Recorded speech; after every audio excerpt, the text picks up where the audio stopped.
अस्सलाम वालेकुम नाजरीन, हमारे YouTube चैनल AW ग्लोबल में आपको खुश आमदीद। नाजरीन, मुल्क के अंदर या मुल्क से बाहर दुश्मन के नापाक इरादों और शरपसंद अनासर का सर कुचलने के लिए जासूसी के अमल को एक जरूरी अमर समझा जाता है। दुश्मन की सफों में शामिल होकर दुश्मन की मुतहर्रिक सरगर्मियों को जानना और कीमती मालूमात चुराना बिल्कुल आसान नहीं। एक जासूस हर वक्त जान हथेली पर रखते हुए ये काम सर अंजाम देता है। एक छोटी सी गलती या कोताही उसे इस कदर तकलीफ दे और दर्दनाक अजियत में मुब्तला कर सकती है जिसका अंदाजा लगाना भी मुश्किल है। आमतौर पर एक जासूस मुकम्मल तौर पर तरबियत याफ्ता, भरोसामंद और वतन से मोहब्बत के जज्बे से सरशार होता है और यही वजह है कि पकड़े जाने के बावजूद ऐसी कोई भी मालूमात देने से इनकारी होता है जिससे मुल्क की सालमियत को खतरा हो और इसके लिए उसे चाहे जितनी भी अजियतें बर्दाश्त करना पड़े। पकड़े जाने वाले जासूसों की जिंदगी का एक बड़ा हिस्सा जेलों में मुशक्कत भरी कैद में गुजरता है और कुछ तो इस दौरान जिंदगी की बाजी तक हार जाते हैं। हमें पाकिस्तान के उन तमाम खुफिया इदारों पर फख्र है जिन्होंने दुश्मन के बिछाए गए हर चाल को नाकाम बनाया, हर चाल को बेनकाब किया, भारत की तरफ से भेजे गए हर जासूस को भारत के लिए निशाने इबरत बनाया, पूरी दुनिया में अपनी पेशा वराना सलाहियतों का लोहा मनवाया। माजी में पाकिस्तान भी बेहतरीन जासूस तैयार करता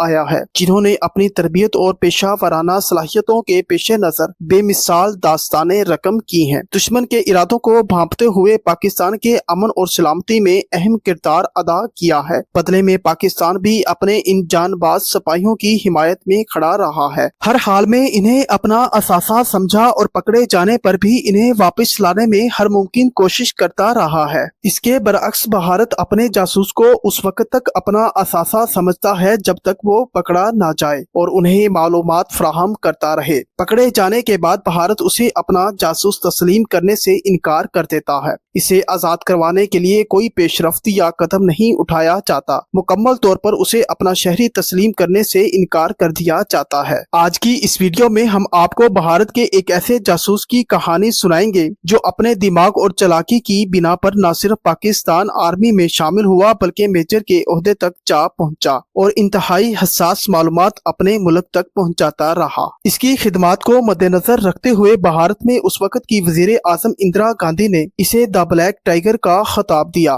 लेकिन जब इसे पाकिस्तान में गिरफ्तार किया गया तो इसी भारत ने इसे अपना जासूस मानने से इनकार कर दिया और कहा कि ये भारत का तो शहरी ही नहीं है। किसी तरह जेल से ही वो अपने घर वालों को एक दो खत लिखने में कामयाब हुआ जिसमें उसने शिकवा किया क्या भारत जैसे बड़े देश के लिए काम करने का यही सिला मिलता है और अपने खानदान वालों को अपने लिए आवाज उठाने और भारत सरकार से रिहाई का मुतालबा करने को कहा, लेकिन भारतीय हुकाम की तरफ से किसी किस्म की कोई कार्रवाई ना की गई। लेकिन इसकी मौत के फौरन बाद अखबारों में इसकी जिंदगी पर कॉलम छपने लगे। पूरे भारत में इसे अपना हीरो तस्वर किया जाने लगा।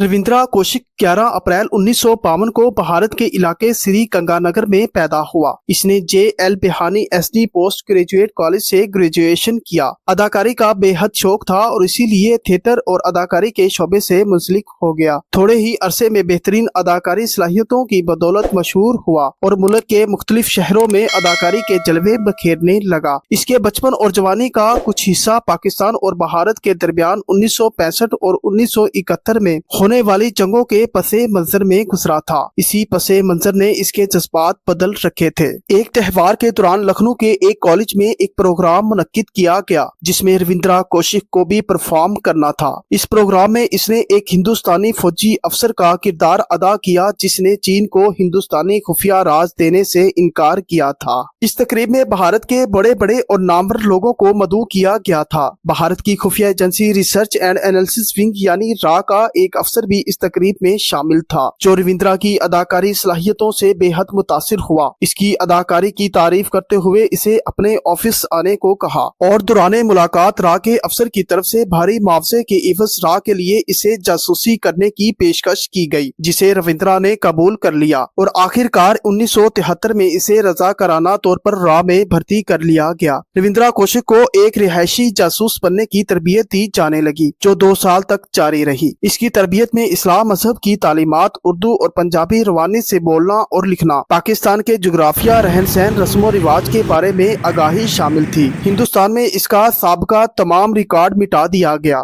نبی احمد شاکر کے نام سے اس کے تمام تر پاکستانی دستاویزات تیار کیے گئے، اس کے ختنے بھی کروائے گئے اور آخرکار 1975 میں اسے پاکستان بھیج دیا گیا۔ رویندرا کوشک جو پاکستان آنے کے بعد نبی احمد شاکر بن چکا تھا، اس نے پاکستان آتے ہی کراچی یونیورسٹی میں LLB میں داخلہ لیا، LLB کی ڈگری مکمل کی اور پاکستان آرمی میں کمیشن آفیسر بننے کے لیے کمیشن اپلائی کیا، لیکن ناکام ہو گیا۔ البتہ اسے پاکستان آرمی میں کلرک کی جاب مل گئی۔ اس دوران اس نے امانت نامی ایک لڑکی کو محبت کے جال میں پھنسایا اور شادی کر لی۔ اب اس کے پاؤں مضبوط ہو چکے تھے۔ ایک حساس ادارے میں سرکاری نوکری اور شادی کرنے کے بعد اسے پہچان مل چکی تھی۔ اب اس پر شک کرنا تقریباً ناممکن ہو چکا تھا۔ اس دوران اس سے جتنا ہو سکا یہ راز اکٹھے کرتا اور اپنے ملک پہنچاتا رہا، لیکن اس کا مقصد پاکستان آرمی کی متحرک سرگرمیاں اور حساس معلومات حاصل کر کے بھارت تک پہنچانا تھا، جو اس عہدے پر رہتے ہوئے تقریباً ناممکن تھا۔ لیکن اب یہ پاکستان آرمی میں باقاعدہ ایک ملازم تھا اور تمام تر قانون و ضوابط سے اچھی طرح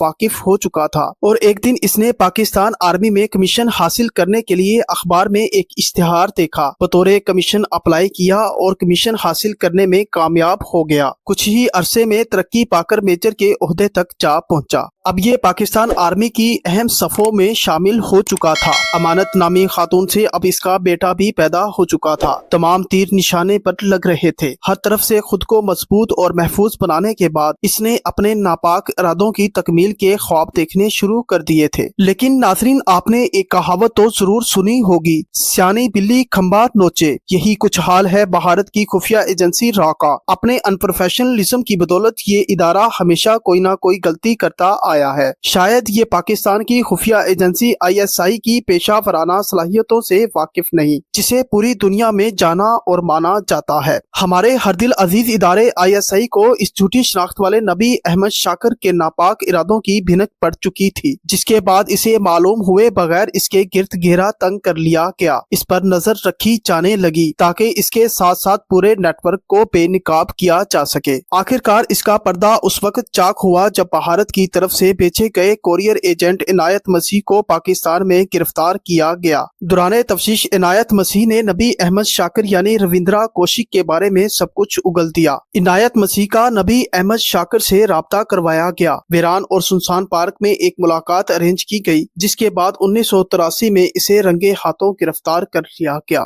18 سال تک یہ پنجاب کی مختلف جیلوں میں قید رہا۔ 2001 میں TB اور دمے کے مرض میں مبتلا ہو کر یہ مر گیا۔ ملتان ڈسٹرکٹ جیل کے پیچھے ایک کھڈا کھود کر اسے دفن کر دیا گیا۔ 18 سال تک دوران جیل بھارت نے اسے اپنا جاسوس تسلیم ہی نہیں کیا اور مرنے کے بعد 2002 میں بھارتی نیوز پیپر ٹیلی گراف میں اس کی زندگی پر ایک کالم چھپا اور اسے اپنا ہیرو تصور کیا جانے لگا۔